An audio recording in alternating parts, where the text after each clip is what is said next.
What's up, Comic Book Nation? Welcome back to New York Comic Con coverage by Comicbook.com. Brought to you by Whatnot. I'm BD, and I'm joined right now by His Dark Materials. Welcome to New York Comic Con, everybody. Thank you for having us.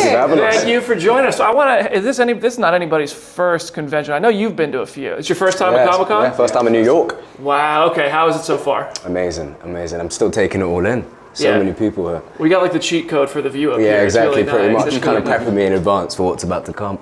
Do we have any like geek collectors here? Anybody trying to get down there and buy anything? Yeah, at some point I do want to. What is it? What is the go-to? I have no idea, but there's going to be something there that I like, you know. Oh, what I mean? yeah. So you go down and you go, I'll spend $20, and all of a sudden it's like, oh, where do I go? I went down once with a mask on in San Diego and basically just went on a hunt for anything with Professor X in it. And I was like, there's a whole lot less Professor X than every other mutant. This sucks. But I still spent quite a bit and took it all home and wear it regularly to bed. That's got to be nerve-wracking going out there just with the like. Oh, I hope no one notices. No, me and Nick Holt had some pretty big old gnarly masks on. Nobody noticed this, but weirdly, there was a piece of mesh in the inside of the mask that tore the skin off both our noses, and then we went and did the Comic Con panel. They were both bleeding from those. Yeah, no. Oh wow. Well, speaking of nerves, I mean, you guys have the panel coming up today, so I'd love to hear. Is it a little bit nerve-wracking to go before the audience to talk about season 3 of His Dark Materials? Is it excitement? How does it feel to be about to present this to people, a live audience? I think it's really exciting. It's been 2 years since season 2. And we've been working solidly and are still working solidly in post-production on season 3. And I think it's fair to say we're ready. We are so ready. Yeah. Well, season 2 premiered during COVID, so it's like this is the first time for me, especially because I didn't do any of the season 1 stuff, to actually like interact with the people who really love the show. And it's been really, really nice. You got a friendly crowd. You know what I mean? They're on side. They want to know. And I don't know, being on stage just as an actor, anyway, is always nice. That's cool. Yeah. Now, this might be something you tackled during the panel, but I'd love to hear. I mean, this is season 3. This is the end of the story. It's the Amber Spyglass story, which is the most ambitious book in the saga. When you condense that into one season of television, what is like the most daunting element of getting the story told? I think all of it. I think everything is so big. Everything is just so original to the books. So the idea of having to make choices, which we do with talking to the actors, talking to the writers, the idea of working through that is for me was the biggest thing. But also the pressure of delivering on the Odyssey. Delivering on what the books delivered for everybody.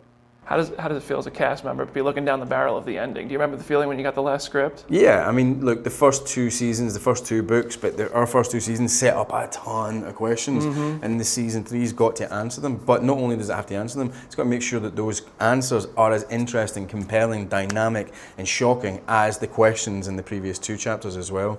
And that's always difficult to make good on in any story. The third act is always the hardest one, and so.